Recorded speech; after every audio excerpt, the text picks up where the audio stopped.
राष्ट्रसंत आचार्य आनंद ऋषीजी पतसंस्थेत कोट्यवधी रुपयाचा अपहार. शहरातील बँकिंग क्षेत्रात उडाली खळबळ. शहरातील राष्ट्रसंत आचार्य आनंद ऋषीजी महाराज पतसंस्थेमध्ये कोट्यवधी रुपयाचा आर्थिक व्यवहार झाल्याची धक्कादायक माहिती समोर आलेली आहे. या पतसंस्थेमध्ये कोट्यवधी रुपयाचे 16 बेकायदेशीर कर्ज प्रकरणे करण्यात आली असल्याचे उघडकीस आले असून पतसंस्थेत होत असलेल्या गैरप्रकारामुळे सभासद, ठेवीदारासह बँकिंग क्षेत्रात खळबळ उडाली आहे. या पतसंस्थेमध्ये काही महिन्यापासून ठेवीचे पैसे मागण्यासाठी आलेल्या ठेवीदारांना पैसे मिळत नसल्याने पतसंस्थेमध्ये मोठा आर्थिक अपहार झाल्याची चर्चा सुरू आहे.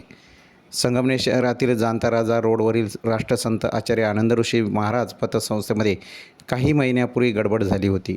या संशयावरून त्यावेळी ठेवीदारांनी पैसे काढण्यासाठी मोठी गर्दी केली होती. मात्र 3-4 दिवसानंतर या पतसंस्थेचा कारभार सुरळीत सुरू झाला होता.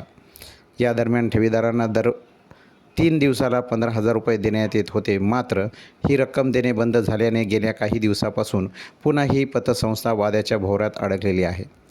ठेवीची रक्कम मागणाऱ्यासाठी येणाऱ्या ठेवीदारांना काही दिवसापासून 15,000 रुपयाचा धनादेश देण्यात येत आहे. मात्र अनेक ठेवीदाराचे हे धनादेश वटलेले नाही. यामुळे ठेवीदारांनी संताप व्यक्त केला असून पैसे घेण्यासाठी ते पतसंस्थेमध्ये गर्दी करताना दिसत आहेत. तसेच ठेवीदारांना देण्यासाठी पैसे नसल्याने या पतसंस्थेचे प्रवेशद्वार बंद करण्यात येते. यामुळे या पतसंस्थेमध्ये आर्थिक अपहार झाल्याचे दिसत आहे. या पतसंस्थेने अनेक कर्जदारांना नियमबाह्य कर्ज दिले असून मालमत्तेपेक्षाही अधिक कर्ज वाटप करण्यात आले आहे. तसेच सोनेदारण प्रकरणातही मोठी गडबड असल्याची चर्चा शहरामध्ये आहे. माझ्याकडे एक उतारा आहे, सर्वे नंबर 154 कासारे. त्याच्यामध्ये विक्रम आत्माराम खांडरे यांची जमीन नामदेव गोविंद आयर करोली यांना खरेदी करून दिली. त्या जागेची सरकारी व्हॅल्युएशन 1,90,000 रुपये आहे. मार्केट व्हॅल्युएशन 15 लाख रुपये.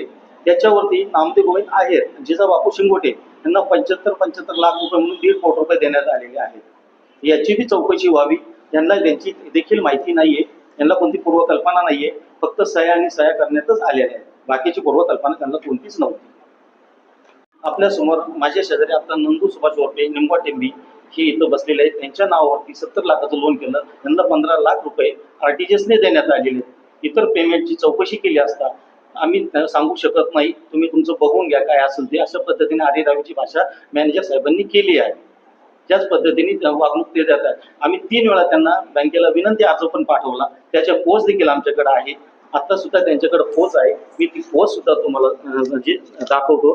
ही पोच आहे. बँकेला 3 अर्ज वेळेअंती दोन्ही पोच दाखवल्या जातील. ही पोच देखील माझ्याकडे आहे.